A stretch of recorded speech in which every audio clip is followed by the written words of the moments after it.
नमस्कार, जय श्री राम। आप सभी का स्वागत है फिर से मेरे नए वीडियो में। आज हम लोग लेकर आए हैं श्री गुरु जी जीवन प्रसंग के पुस्तक को, और इसमें है जन जन के प्रति निजत्व। यह ऐसा भाव श्री गुरु जी का कैसा था, और इसको देखेंगे आज के वीडियो में। ये श्री गुरु जी के जीवन प्रसंग का वीडियो है, और इस सीरीज में हम लोग आज बहुत आगे बढ़ चुके हैं और आगे चेष्टा करेंगे इस साल हम इस पुस्तक को ख़त्म कर दें। तो एक संत सज्जन का श्री गुरु जी घनिष्ठ परिचय था।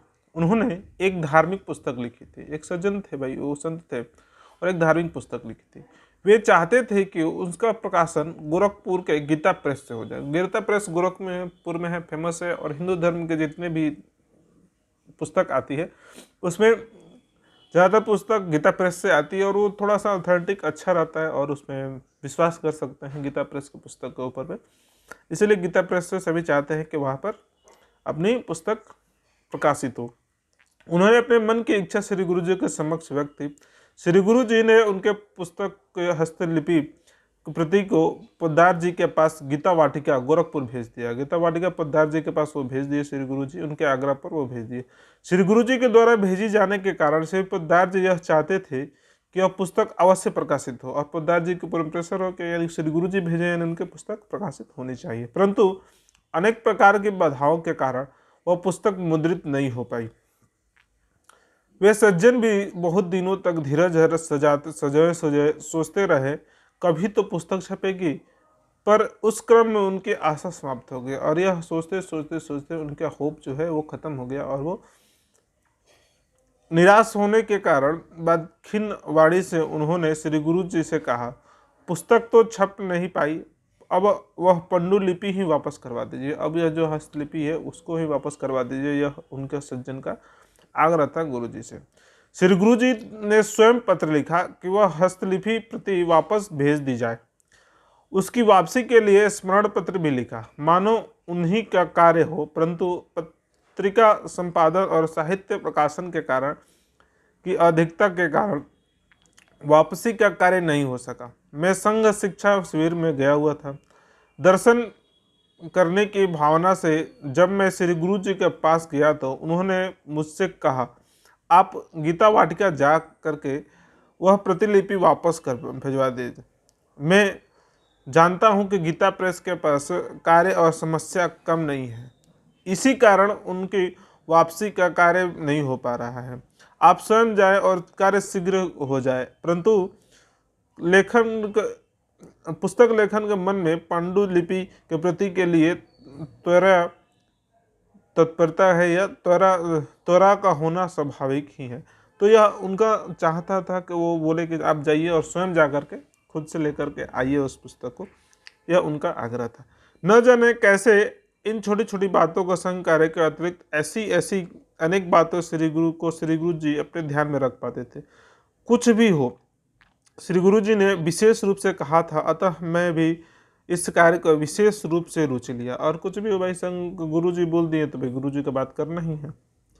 संघ शिक्षा शिविर में गोरखपुर लौटने पर गीता वाटिका गया, और श्री पोद्दार जी के साथ काम करने वाले एक दो व्यक्ति से मैं मिला, और पोद्दार जी के साथ जो काम करते थे एक दो व्यक्ति से मिल करके किंचित प्रयास के उपरांत खोजते खोजते वह हस्तलिपि प्राप्त हुई, और बहुत सारे प्रयास होने के बाद में वह हस्तलिपि प्राप्त हो गया, और कल्याण पत्रिका के संपादित विभाग के वह हस्तलिपि प्रति श्री गुरु जी के पास नागपुर भेज दी, और वह वापस उसके नागपुर भेज दिया गया। अगर पब्लिश नहीं हुआ तो वो नागपुर भेज दिया गया। मैं सोच रहा था कि श्री गुरु जी को हस्तलिपि प्रति भेज दिए जाने की सूचना पत्र लिख कर दूंगा, और वह सोचते रह गए, और पत्र लिखना चाहते थे लेकिन सोचते रह गए, नहीं लिख पाए। लेकिन श्री गुरु जी का पत्र वापस आ गया। पर मैं जो सोचता ही रह गया, और 10 दिनों के अंदर श्री गुरु जी के हाथ से लिखा पत्र मुझे प्राप्त हो गया। पत्र में हस्तलिपि प्रति के प्राप्ति की सूचना भी थी, और मेरे प्रयास के प्रति साधुवाद व्यक्त किया गया था।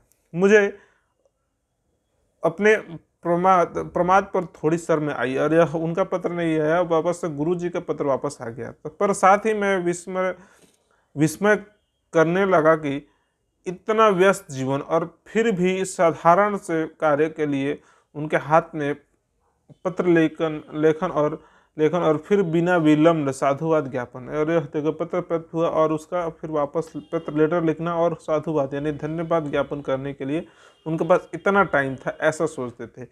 अपने निजी सचिव भी अब्बाजी दत्ते के प्राप्ति सूचना दे देने के लिए वे कह सकते थे, परंतु अब्बाजी दत्ते को भी बोल सकते थे, परंतु इतना भी उनको अभिप्रेत नहीं था। श्री गुरु जी का आजीवन आग्रह बना रहा स्वतः पत्र लिखने का। एक बार श्री गुरु जी ने कहा भी गया कि इस प्रकार के छोटे छोटे बातों का संबंधित पत्र तो आप दूसरे से भी लिखवा सकते हैं।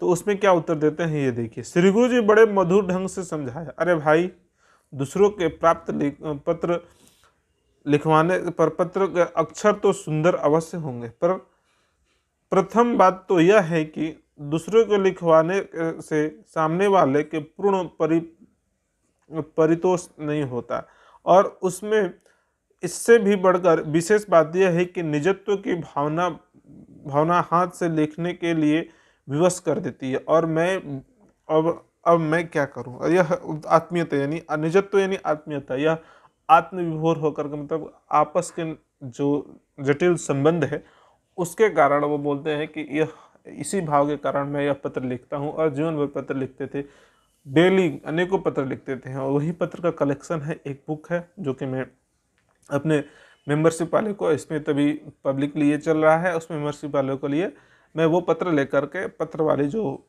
पुस्तक है उसको लेकर के आ रहा हूँ, कंटिन्यू आएगा और हमेशा आता रहेगा। अगर आप मेरे वीडियो को देख रहे हैं, मेंबरशिप को अगर ज्वाइन करना चाहते हैं तो कीजिए, नहीं तो जो ज्वाइन करेंगे उनके लिए वो मेंबरशिप की पुस्तक जो है पत्र वाला एग्जैक्ट पत्र जो लिखे हैं वो मिल जाएगा। चलिए मिलते हैं अगले वीडियो में।